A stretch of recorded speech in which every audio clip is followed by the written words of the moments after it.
Before I get started, I just want to really quickly introduce Dr. Selina Durukan to today's webinar. She's a PGY-1 Internal Medicine resident in Aiken Regional Medical Centers with a strong foundation in global medical education, cardiovascular research, and a growing interest in healthcare leadership. She earned her medical degree from Ege University in Turkey, and during her training, she broadened her global perspective through a one-year exchange program in Madrid, Spain, where she studied medicine in Spanish while immersing herself in a new culture and healthcare system. After graduating, Dr. Durukan moved to the United States and worked as a postdoctoral research fellow in the Cardiology Department at the University of Florida in Jacksonville, and she later matched into internal medicine at Aiken Regional Medical Centers in South Carolina, where she's now completing her residency as a PGY-1. She's presented a cardiogenetic case study at the American Heart Association scientific sessions and continues to stay involved in research and quality improvement initiatives. Beyond research, she's actively engaging in leadership through the American College of Physicians South Carolina Residency Council, where she contributes to resident engagement and social media efforts. Dr. Durukan, thank you again for joining us today, and we're so excited to hear from you. Before we go into it, is there anything else that you'd like to add to your introduction or say about yourself?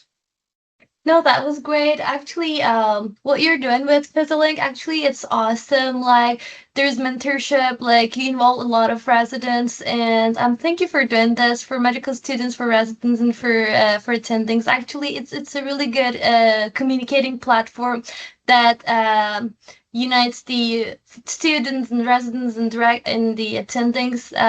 It's really good. Thank you Just so much. We keep up the appreciate good work. it. Thank you. We appreciate it. We're glad we're able to help people. Could you start a little bit by introducing yourself and giving us an overview of your role as a PGY-1 internal medicine resident? Essentially, what does your day-to-day life look like? What does that entail? Of course, yeah. So as you mentioned, I was born in Turkey and I completed my medical education there. I studied 1 year in Spain, and then after my graduation, I moved to United States as an IMG, and I did 2 years of research here. And so it really helped me to adapt the medical system here because with Europe and United States, there are a lot of differences in healthcare. So it was very helpful for me to know the culture, understand the medical education and the healthcare system here. And then during that time, I applied to my residency and I matched to South Carolina and moved to Aiken, which I'm really happy about. And as my role of PGY-1, now we're doing a lot of inpatient and subspecialties and some outpatient as well. So during my inpatient rotation, so most of the time as PGY-1, I guess the half of the year is inpatient rotation. So we do a month of inpatient and then we do nights ICU or subspecialties. And our day 1 day schedule during the inpatient is a little bit intense, more intense than the subspecialties.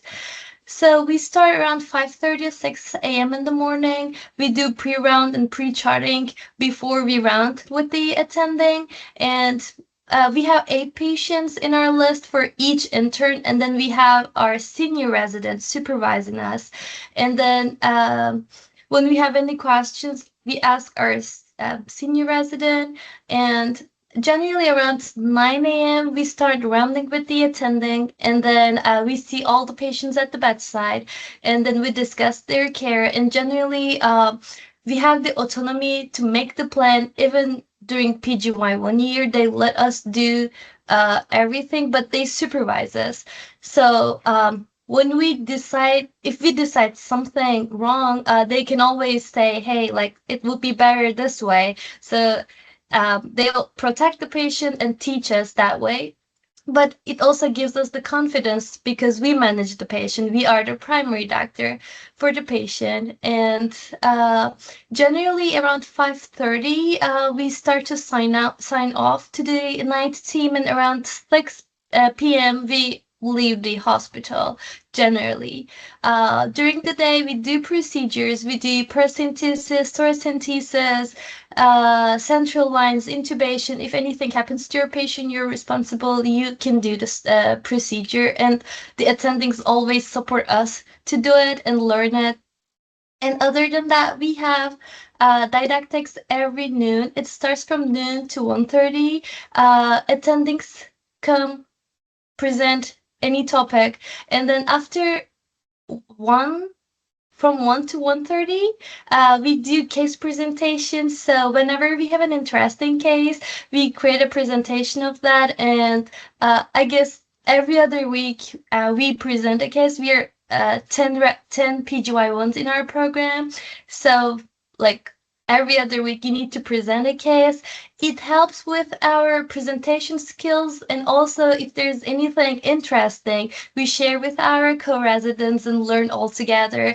We discuss about how can we do better, how can we manage better. So it's very helpful. For the subspecialty rotations, for GI, ID, nephrology, cardiology. So we work with our attendings, and generally, if you're GI, we see outpatient GI clinic. We do inpatient consults and everything. And if you have a special interest, you can have more of that subspecialty clinic rotation. So you can learn more. You can do research. You can improve yourself. It's also fun. And for nights, we do, I guess, 4 or 6 weeks of nights per year. And we are capped as 5 patients. We admit 5 patients over the night, and also we respond to pages or rapid response or code blues. And if there's any procedure that needs to be done overnight, we do it. And also we have outpatient clinic every month. I guess every 5 weeks we do. We have 4+1 schedule. So after 4 weeks of any rotation, we do 1 week of outpatient clinic. And during that time, whenever we discharge a patient during our inpatient rotation, we follow up with them during outpatient. So we know our patients. We have the connection with the patient over time. So this is also something good for those who are interested in primary care. So this is our residence life in internal medicine generally. That's awesome. Thank you. Is there a certain subspecialty you've really enjoyed so far that you are looking forward to, even if you haven't done it yet? So I used to do cardiology research, so that's why I was interested in cardiology. I haven't done the cardiology rotation yet. Probably I'll do it during my second year. So far I did infectious diseases, GI, and nephrology. Actually, I'm type of person that I enjoy anything I do, so I'm happy with any rotation, anything. And as I learned more about internal medicine, actually, my focus shifted to be an internist more, because even during my subspecialty rotations, my attendings were always giving me feedback on to focus on the subspecialty part only. Let's say I'm doing nephrology, they were telling me to focus on just the nephrology part and don't think about the rest. But my personality is just, I want to make sure that everything is fine with this patient. So I check their code status, I check other things, even though I'm doing subspecialty clinic. And so I just realized that I like to be an internist and take care of everything with a patient. So far, my future goal is to stay as an internist, but do an MBA training and involve in the administrative part mostly, because again, I started last July, August my residency, and since that time I realized that we have a lot of administrative barriers in any specialty probably. And I believe that as physicians, we need to involve more in the administrative part, because I respect their management skills, but generally the ones who manage the hospital are not physicians. They're not directly involved in patient care. They don't know as much as we do about patients' needs and what should we do about patients. Their focus is different. That's why I encourage people to learn more about the administrative part, so we can balance the patient needs and the hospital management together. First of all, I apologize for all the background noise. There's construction going on outside, and I had no idea that was going to happen. So again, I apologize if it's really loud. But that's amazing. I'm so glad you touched on the MBA aspect because I know that that's something you're interested in, and I was actually going to ask about that later on because I know a lot of people do kind of think about doing an MD, MBA, but might be hesitant or might be hesitant about going into administration later on. Do you have any suggestions or recommendations for students, especially pre-med students who might be interested in the administration aspect as well, maybe in terms of classes they should take or just things that they should start thinking about right now? So if they have a specific interest on this, I would definitely encourage them to do it because we really need more physicians to be involved on this area and hold that space for our patients mainly because I believe that this decisions needs to be made for the patient's benefits as well, not only for the financial or other aspects. So there should be a balance, and that's why I believe that more physicians needs to be involved. They can do an MD first if they're not sure, and then the MBA is always an option in the future. But if they have the opportunity to take the degree for like together, I would definitely encourage for it. That's awesome. Yes. And I know we also touched on a little bit about your global experience previously, but again, you've had a really unique and global journey from medical school in Turkey all the way to now here in South Carolina and then also the exchange here in Spain. Can you walk us through that path and kind of what the transitions were like and how do you feel like this global experience has shaped you and helped you for where you are today? Of course. So the healthcare systems are really different. So in terms of insurances, in terms of management, in terms of prescribing medications, like everything is very different. So once you see different aspects, you can build the most beneficial one for the patients because you can see a system. Some things can work, sometimes cannot work for the patient. But when you see multiple systems, you can compare them and you can say, okay, this might be better for the system. Of course, I know there might be some limitations. One system cannot work for all the systems. So you can just be open-minded and observe what is going on. And I also think that when you see multiple systems, multiple patients, multiple managements, you become flexible. So, okay, we have guidelines to follow, but again, when we learn more about medicines, the guidelines are written by us too, and sometimes they don't work perfectly. That's why we continue to do research to improve the guidelines too, because probably the guidelines from 10 years ago and now are not the same thanks to our research improvements. So even though we have guidelines, we need to always think about that. We need to be flexible. We need to be open-minded. We need to think critically all the time. And when you see different systems, different patients, actually it helps you to think more out of the box. So if any student, anybody, any pre-med has the opportunity to go somewhere, I would definitely encourage it as well. That's so good to hear. Thank you. I know I feel like I've had previous abroad experiences, and it's so interesting to see how much differently every country operates in comparison to the US and vice versa. So that's super helpful. What are some aspects of internal medicine that you personally enjoy, and what might surprise students you think about the field, especially for people who might not necessarily know what internal medicine entails? So that's a great question. Personally, I enjoy most the direct patient interaction.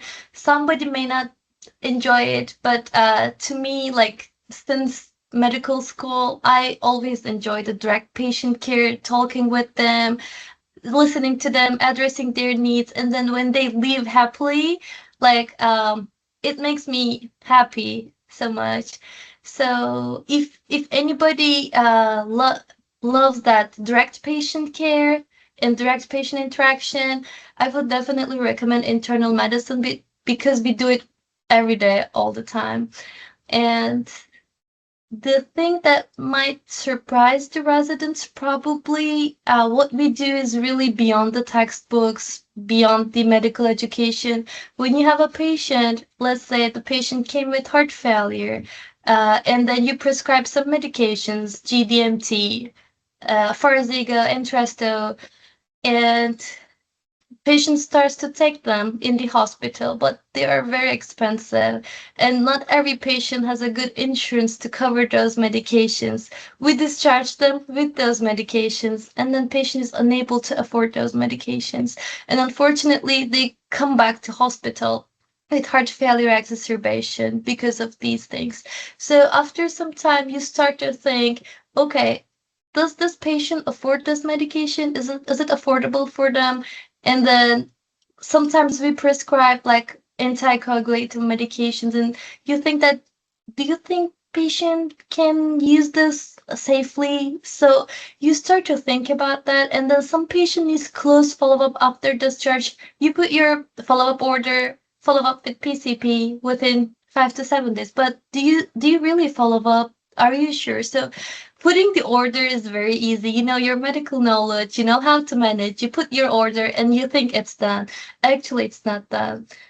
Most of the patients are not able to reach that care, reach that specialty. They're unable to follow up with the specialty. So after some time, you start to think that, okay, I put this order for the nurse to do the dexamethasone test, but maybe nurse doesn't know how to do the dexamethasone suppression test. So and if the test is done incorrectly, the results will be incorrect too, and it will change your whole management regarding that patient.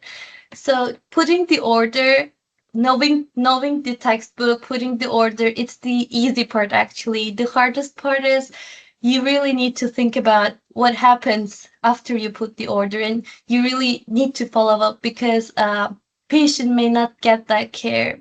So that surprised me a lot because I think if I study very hard, if I know everything, I'll be a good doctor. But when I start to my residency, even though you work hard, even though you know everything, you read every textbook, you do everything correctly, patient may not be able to get that care because of the other barriers that you need to think of. Yeah, no, that's super interesting to hear. And again, more things to keep in mind as people are starting to think about what specialty they're interested for sure. Mhm. And I know you have a strong interest in cardiology, especially in things like antiplatelet therapy and cardiogenetics from your previous work. How did you develop those interests early on, and how do they fit into your internal medicine training? So actually, everything started when I was in Spain.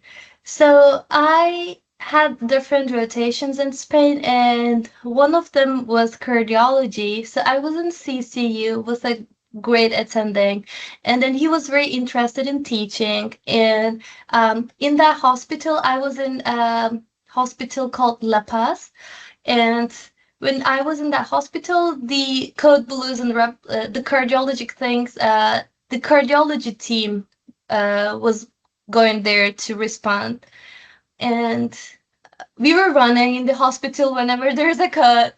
And then it was super exciting for me. And after when I came back to my country, like I continued to read about cardiology, learn more about it, and then once I have this position in the University of Florida, I was very excited. I moved to Florida, and I really enjoyed what we do there. I learned a lot. I worked with great attendings, great professors in University of Florida, and actually I really liked, but nowadays, when I see these administrative part and everything, I really felt that there is there is a space that we need to fill. So that's why my focus shifted from any specialty to specifically to that area. And do you feel like the experience, especially at University of Florida, has made your perspective on medicine any different, or how's it influenced your career goals even to this day? So in University of Florida, I was doing research, but I Mhm. had the opportunity to shadow my attendings there. I used to shadow them in the outpatient clinic and inpatient and in the CCU. So I had fun with them. They were very interested in teaching, even though I was not a resident at that time. I just graduated from medical school. I had no idea about internal medicine or anything. But I wanted to learn, and they showed me the system. They allowed me to talk with the patient, and the research I was doing was a clinical trial. So I was always in the clinic. I was following up with the patients, changing their medications based on the clinical trial protocols. I was following up with them. So I was always in the clinic. It was not a laboratory research that we stay away from patients and write stuff all the time. We were always with the patients, and that's why it really helped me to see the system. How do we manage them? How do we approach them? And during my free time, I was in the cath lab watching the procedures, or I was in the CCU watching my attendings managing heart failure cases or any other cases. So it was very interesting, both in the medical part and the cardiology part. And I guess it really helped me to understand the system here in the United States. Yeah, that's awesome. And on the same topic of procedures, I know many students hear that internal medicine is just primary care or less procedural, quote unquote. What are some common misconceptions about the field that you'd want to clear up, especially in terms of doing procedures and that kind of thing? Mhm. So actually, many subspecialties do procedures. Cardiology, like EP and interventional cardiology, structural cardiology, they do towers, they put stents, they do ablations and everything. And for GI as well, like I did my GI rotation very recently. So 2.5 days we were seeing patients in the clinic, and we were doing our consults. But the half of the week we were doing colonoscopies, endoscopic ultrasounds, ERCP, like the whole day we're doing procedures. And if the patient needs paracentesis, we go do it. So I guess for PUMCRED as well, if you do PUMCRED in the ICU, you intubate patients, you do central lines, you do a lot of procedures for these three subspecialties, I guess. If anybody is interested in doing more procedures, they can do focus on these subspecialties. And I believe they're as much as busy like surgery, because surgery also do partly surgery, but partly they see their patients in the clinic. They follow up with their patients. So even they don't do surgeries every day. Got it. Makes sense. That's interesting to hear and glad that hopefully people can be cleared up about procedures versus not procedures. Also, what's been the most challenging part about transitioning into residency? I know that you're a PGY-1, so it's still fairly new to you. So what has been the most challenging part, and what's helped you get through those challenges? So again, a great question. My previous position as a researcher was like from 8:30 to 4:30, and we were more flexible. Like I had free time even during the day, and we were seeing like a couple patients, and it was very flexible. uh but when I started my residency, oh my God, it became so busy. The first months were so hard to adapt, actually, because so to be in the hospital at 5:30 a.m., actually you need to wake up in 5, maybe earlier if you live further. But this working hours were so hard for me initially. And now I feel more comfortable with managing patients, but back then, during the first months, I was not that comfortable because I was not sure if I was ordering the correct thing. Even though I had multiple layers of supervision, I was still stressed about my management. So you don't know if you're doing something correct for the patient or not. You need to work for long hours, and it was hard, but the medical knowledge, probably all of us know the medical knowledge. It's just the confidence. When you apply it to a patient, you feel like, do I give the correct dose? What if this happens? What if this happens? So everybody knows it, but after some time, you apply it more confidently. And at that area, generally your senior and your attending support is very important. If they support you, if they give you confidence, then after a couple of months, you will be okay. Even though I do something wrong, they're here to correct me, so I'm safe. Patient is safe. And of course, with the hours, you learn to manage your time. So you need to manage your time because somebody has step 3 to study. By the way, I definitely recommend taking it before residency. I know it's a cliche, everybody is telling this, but it really helps. So you can focus on your patients. Uh, but some of us has step 3 to take. Some of us has research projects or other things going on, or have a baby, have a family. So it's life. We need time for ourselves too. And I guess at that point, we need to know when to say no. Initially, like with the excitement of being a resident, I was like, okay, I will participate in this project. I will participate on this. I can do this as well. But sometimes you get overwhelmed and you burn out. So if you are very interested, then participate. If you are doing it just the benefit of your future, or just you think it might be helpful at some point, if you think you can postpone it until your second year, just try to arrange something so that way you don't burn out and you can focus on the important parts of your medical education. And also, I'm a person that values my social life too. So if there is a chance to go to a concert, but at the same time, if you need to wake up early for the inpatient rotation the next day, go to that concert. Don't miss it. Because in the end of the year, you will not have any memories if you just postpone or delay these social activities. But if you go to that concert, you can sleep an extra hour during the weekend and you can physically recover. But you will have those memories that makes you happy in the end of the year. So try to find something meaningful, try to do something enjoyable. It's very busy, but it's not like we don't have time. We have time. Just we need to use that time logically. Like we need to use it. And I guess along those same lines, on a day-to-day basis, how do you maintain balance outside of medicine? What do you do to kind of keep yourself grounded and avoid that burnout?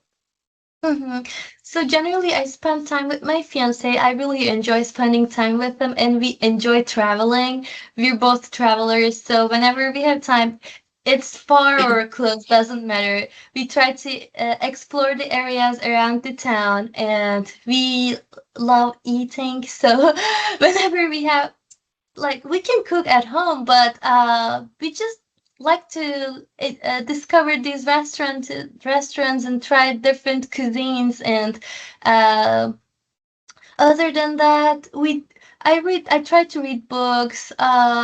I try to do yoga. I used to do yoga a lot, but with the residency, of course, the frequency is getting lesser. But I try to do it because it really helps me feel grounded and balanced. And I used to enjoy cooking, but again, nowadays I prefer eating outside. It's more time efficient for us, and also we discovered the area with that reason. That's awesome. And looking back on your whole journey so far, what are some things that you wish you knew as a pre-med or as an early medical student that you think would have made your journey easier? So probably the mentor really matters, because even though we try to search everything, we try to do our best, generally that one person that guide us, they already know the path. They know the hardships and everything. So I didn't have that mentor during my career. Generally, I tried fail, I tried succeed, I tried So I made my own decisions. I discovered everything. It helped me for my growth as well, but it was the hard path. So I would definitely recommend reaching out to those mentors. There are a lot of attendings or fellows or residents who are willing to help. So I would definitely recommend them to reach out to those patients, and they're really helpful. They have the experiences, they know the system, so it will be very helpful and easy if you have a good mentor.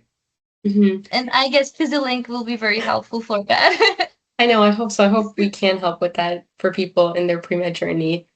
And also, I guess around in that same note, for people who are considering internal medicine, or even if it's a different specialty or might be unsure about their path, what advice would you give them as they either start or continue exploring medicine and are trying to figure out where they're going from here?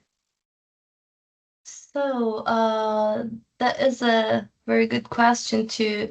So everybody has different strengths and weaknesses, and beyond that, everybody has an inner child who dreamt something when they were a child. So sometimes we hear a lot of things from outside. Sometimes they're louder than our heart. Sometimes we forget what we really wanted, why we even started to this journey. I recommend everybody to listen to their inner voice and follow that voice, because your heart knows the way. I believe that if you want to do something, do it. Don't listen to anybody. People will tell you the otherwise. People will tell you a lot of things to you. Sometimes they might be right. I agree, but everybody has a specific path. Just follow that path. Even though it seems like it's not working, it's working. Just believe in that, and someday everything will shine for you. So I just recommend them to listen to their hearts and follow that voice in their heart, and they'll know the path. So if they want to do surgery, but if they're unsure, and just because somebody is telling them it's this, it's like this, maybe it's competitive, maybe it's not a good life work balance, don't listen to them. Listen to them at some point, but Mhm. if you really want to do it, maybe you were made for this. So just follow your dreams.